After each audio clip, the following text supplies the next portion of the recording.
Welcome back, students. Next question. What are the sad aspects of human life that the poet? Aspects का मतलब होता है पहलुओं.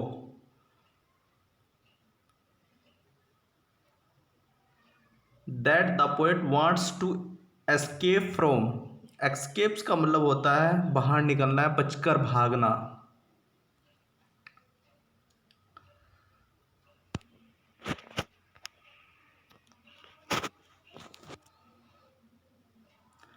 दुखी पहलुओं का मानव जीवन क्या है?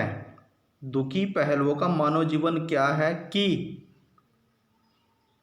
The poet wants to escape from, कि लेखक इनसे भागना चाहता है.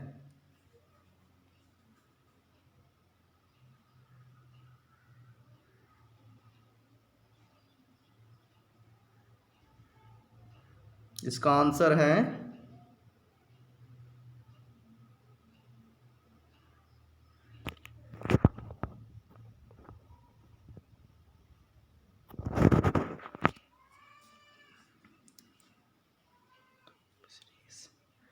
The poet wants to run away from the miseries of human life. Miseries का मतलब होता है दुख. ह्यूमन लाइफ मानव जीवन.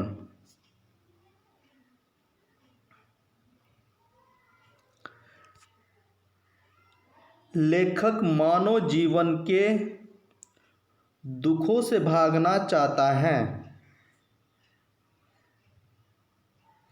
ही डेस्क्राइब दैट, वह वर्णन करता है कि.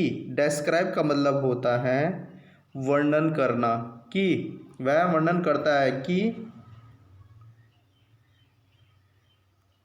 Human life is full of tears and frustrations. मानव जीवन आंसुओं और निराशाओं से भरा हुआ है. टीयर होते हैं आंसू, फ्रस्ट्रेशंस होती है निराशा. मानव जीवन आंसू और निराशाओं से भरा हुआ है. He wants to forget the depressing and sad condition of life.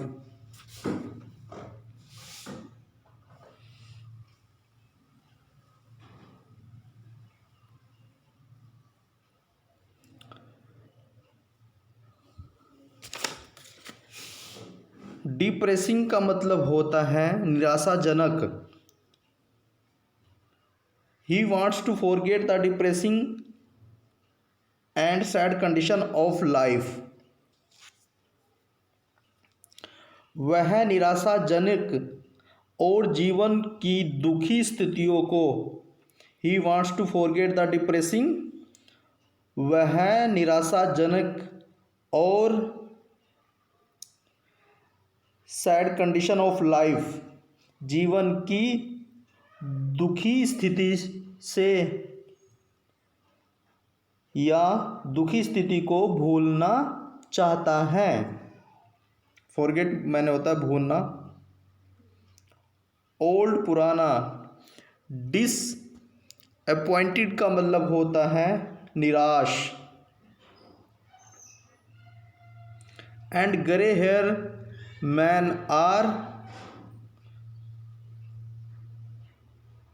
old, disappointed and grey hair men are troubled with palsy. Old होता है पुराना. डिसअपॉइंटेड का मतलब होता है निराश होना. And grey hair man, grey hair का मतलब होता है ग्रे हेयर का मतलब होता है बाल पकना. बाल पकना. तो पुराना, निराश और बाल पके हुए इंसान या आदमी को. और पालसी होता है, पालसी का मतलब होता है पालसी का मतलब होता है लकवा।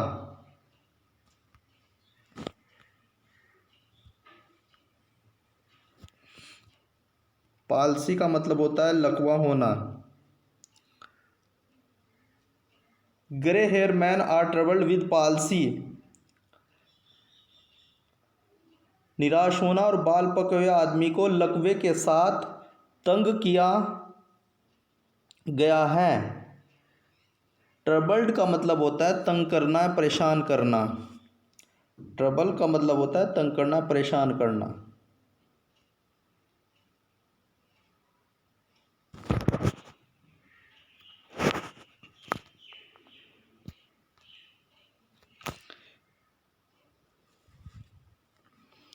Young man grow weak and pale like skeleton, नवयुवक आदमी कमज़ोर और पीले बढ़ रहे हैं। लाइक स्केल्टन, स्केल्टन का मतलब होता है कंकाल, पेल होता है पीला, वीक होता है कमज़ोर। नवयुवक पुरुष कमज़ोर और पीले जैसे कंकाल बढ़ते जा रहे हैं, बढ़ते हैं। He feels sad that, feels मैंने महसूस करता है, सैड मैंने दुख। वह दुख महसूस करता है कि, दैट होता है कि, nothing is permanent in this world.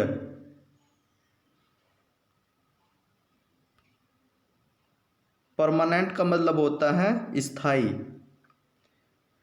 वह महसूस करता है कि nothing is permanent in this world. वह महसूस करता है कि इस संसार में कुछ भी स्थायी नहीं है। सो इसलिए he wants to leave the physical world, इसलिए वह भौतिक संसार, फिजिकल वर्ल्ड जो होता है इसका मतलब होता है भौतिक संसार, और लीव का मतलब होता है छोड़ना। And wants to attain, attain का मतलब होता है प्राप्त करना, अटेन का मतलब होता है प्राप्त करना। And wants to attain the spiritual experience. Spiritual experience का मतलब होता है आध्यात्मिक अनुभव। इसलिए वह भौतिक संसार छोड़ना चाहता है और आध्यात्मिक अनुभव को प्राप्त करना चाहता है।